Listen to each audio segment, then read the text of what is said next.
I meet my first boyfriend in first grade. Eric Munson is his name.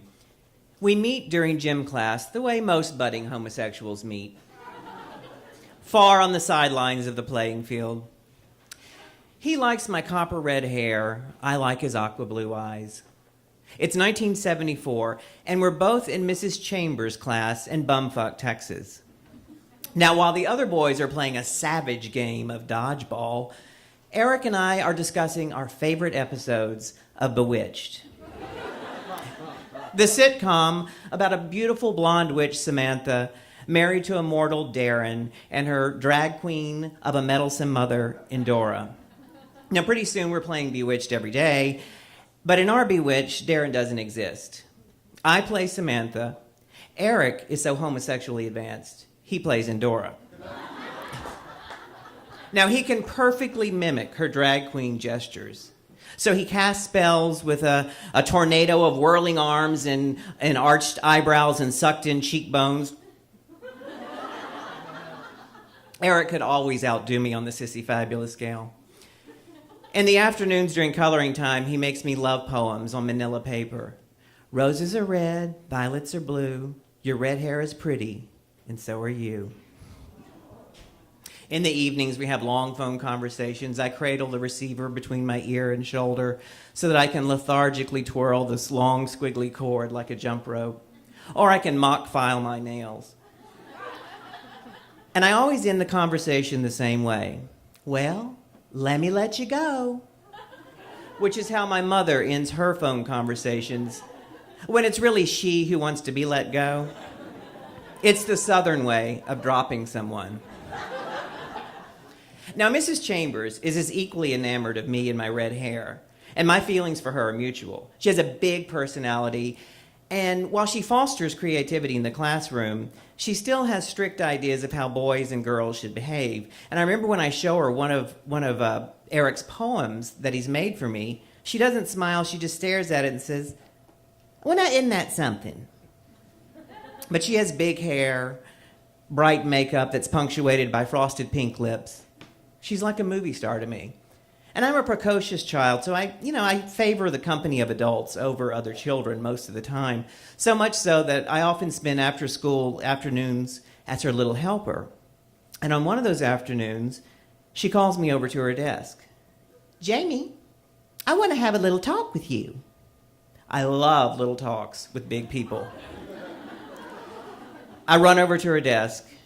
I look up at her. "Jamie, do you know what a sissy is?"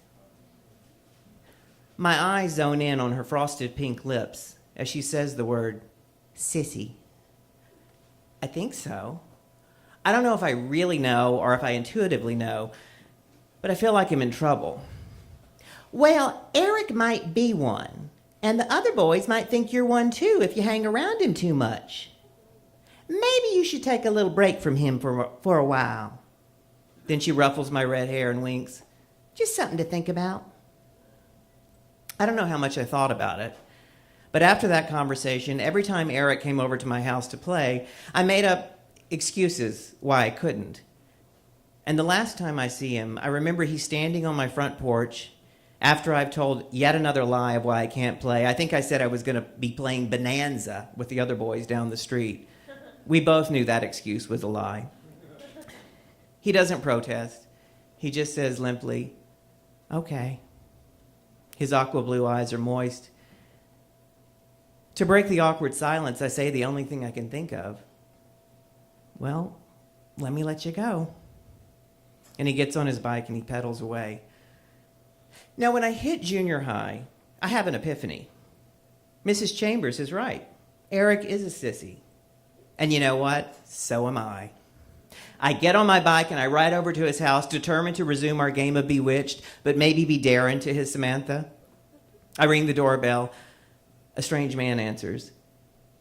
"Is Eric home? Eric Munson?" "Who?" "Oh, the Munsons. No, they moved to Oklahoma years ago." I'm too late. So I grow up and I leave that small town in Texas and come to New York to lead my own sissy fabulous life, which for me involves a lot of alcohol and drugs. So much so that the fabulous eventually turns to depression, and I bottom out on a attempted suicide attempt. And when I finally get sober, I think of Eric a lot. And in my mind, I imagine that he channeled his talent for mimicking Endora into a drag queen career.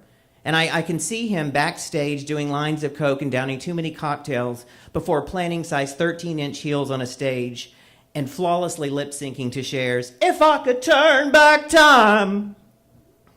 About 5 years ago, I try to find him on Facebook, and I send a message to someone who I think is a match. It's never returned. I don't know that he was the love of my life, the one that got away. We were probably too much alike to have been lovers. More like the best girlfriend who got away. And then I reconnect with someone from Mrs. Chambers' class who had stayed in touch with Eric. Turns out we were a lot alike. Like me, he had his problems with alcohol and drugs. Unlike me, he never made it far from small towns in the South. Like me, he attempted suicide. But Eric outdid me. 5 years ago, he succeeded. And unlike me, he'll never get the gift of sobriety, and I'll never have the chance to tell him I'm sorry for not having the courage to be his friend, as I still regret those last words I said to him so long ago. Well, let me let you go. Thank you.